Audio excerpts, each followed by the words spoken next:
یہ ڈیموکریسی نہیں، یہ بہت بھیانک ڈرامہ ہے۔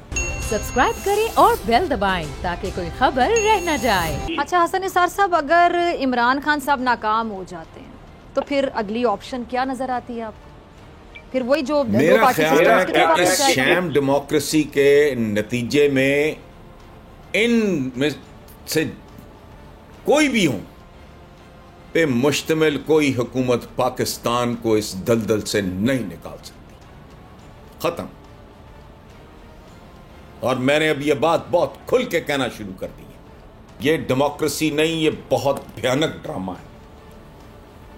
جو 100% نہیں تو 90% کن ٹٹوں گنڈوں وغیرہ کے پاس چلا گیا۔ کبھی سنا کوئی وائس چانسلر ریٹائرڈ وہ آ گیا ہو پالیٹکس میں، کوئی ٹاپ کا انجینئر، کوئی ٹاپ کا ڈاکٹر، یہ وہ کہ جی میں جا رہا ہوں، یا کسی کو اس کو کچھ سینٹ میں بھیجا جا رہا ہوں؟ کون لوگ ہیں؟ ایک مخصوص طرح کا طبقہ ہے، عوام کی نمائندہ ہے۔ وہاں 95% عوام کی نمائندگی تو 1% بھی نہیں ہے، تو کیا کر رہے ہو آپ؟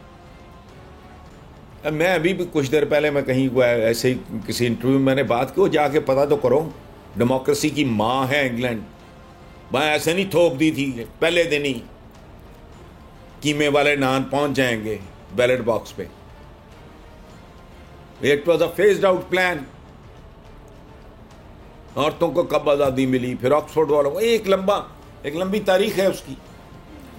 یہ ہمیں فیشنیبل سے ہوتے ہیں سوڈو قسم کے، اس طرح ڈیموکریسی کون سی ڈیموکریسی ہے؟ کیا دیا ہے اس نے آج تک اس کو؟ ٹھیک ہے جی، سبسکرائب کریں اور بیل دبائیں تاکہ کوئی خبر رہ نہ جائے۔